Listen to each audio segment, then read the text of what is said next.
Bonjour à toutes et à tous. Imaginez, vous avez envie de passer un moment sensuel avec votre partenaire et vous décidez de vous lancer dans un massage. Comme vous avez quelques notions sur les huiles essentielles, vous préparez une petite synergie et vous mettez quelques gouttes de cette synergie dans de l'huile végétale, de l'huile de jojoba ou de l'huile de macadamia. Si votre ambition était de faire un massage express, c'est gagné. Par contre, si l'ambition était plutôt de faire durer le moment, en fait, le choix de l'huile de macadamia ou de jojoba n'était pas très pertinent parce que la peau va très vite redevenir sèche et le massage va devenir moins agréable. Vous l'aurez compris, si dans les deux précédentes vidéos, on s'était attardé sur l'aspect théorique des huiles végétales, aujourd'hui, on va avoir des choses beaucoup plus pratiques, et notamment comment les choisir en se basant simplement sur deux critères, pour que ça reste simple. Le premier, c'est la vitesse de pénétration, et le deuxième, c'est directement les propriétés thérapeutiques portées par l'huile. Comme on vient de le voir, la vitesse de pénétration peut être un critère primordial dans le choix de l'huile. Si on avait voulu faire durer le massage un peu plus longtemps, on aurait pu prendre une huile de noyau d'abricot par exemple, voire une huile encore plus grasse, qui aurait mis plus longtemps à pénétrer. Ce qu'il faut comprendre ici, c'est que finalement toutes les huiles végétales peuvent être classées suivant leur vitesse de pénétration. Des huiles végétales à pénétration rapide, comme le macadamia ou le jojoba, et des huiles à pénétration très lente, c'est des huiles très grasses en fait, comme les beurres, l'huile de coco, etc., etc. Bien évidemment, la durée du massage n'est pas la seule chose à prendre en compte. On prend aussi en compte la zone d'action, c'est-à-dire que si on souhaite traiter la surface de la peau, on va choisir une huile à pénétration lente pour que les huiles essentielles qu'on aura mis dedans puissent rester suffisamment longtemps à la surface pour pouvoir avoir une action significative.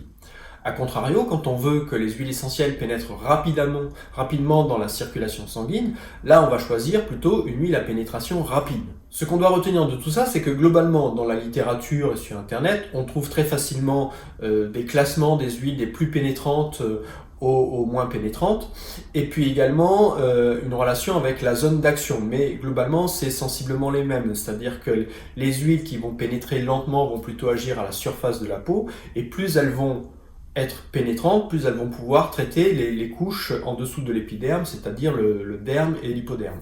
La deuxième façon de choisir les huiles végétales, c'est de se fier à leurs propriétés thérapeutiques. Par exemple, l'huile de calophylle inophile, qui est naturellement anti-inflammatoire et antalgique, sera l'huile principale à utiliser sur une synergie qui contiendrait de la Golterie pour traiter par exemple des douleurs ostéomusculaires.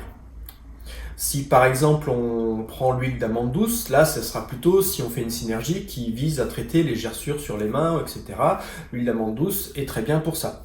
En fait, chaque huile végétale a ses propres propriétés et peut même être utilisée seule lorsqu'on ne peut pas utiliser des huiles essentielles sur des personnes fragiles par exemple. On peut directement se servir des propriétés thérapeutiques des huiles végétales. En résumé, pour choisir une huile végétale, on va donc se fier à ces deux critères, qui est la vitesse de pénétration et les propriétés thérapeutiques de l'huile.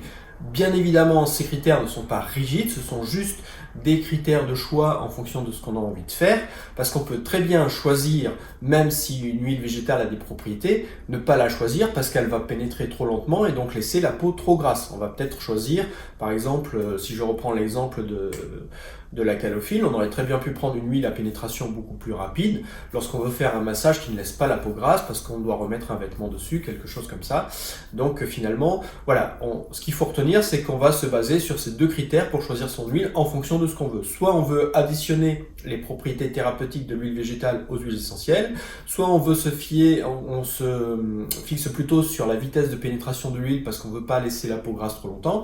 Évidemment, ce choix-là, on ne pourra pas le faire si on veut vraiment traiter la peau. Là, on n'aura pas le choix. Il faut que l'huile pénètre lentement. Mais globalement, on a ces deux critères pour faire nos choix.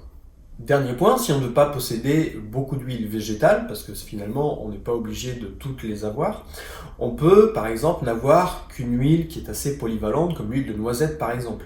Mais il est intéressant d'avoir une bonne connaissance des huiles végétales lorsqu'on fait de l'aromathérapie, puisque finalement elles ont quand même des propriétés qui ne sont pas négligeables. Et pour faire le lien avec les vidéos précédentes, on peut également choisir une huile végétale en fonction de sa teneur en oméga 3 et en oméga 6. Voilà, c'est par cette vidéo rapide que se termine cette série sur les généralités sur les huiles végétales. Maintenant, lorsque je parlerai de synergie, il sera plus facile de comprendre pourquoi je choisis une huile végétale plutôt qu'une autre. Prenez bien soin de vous et à bientôt pour de prochaines vidéos.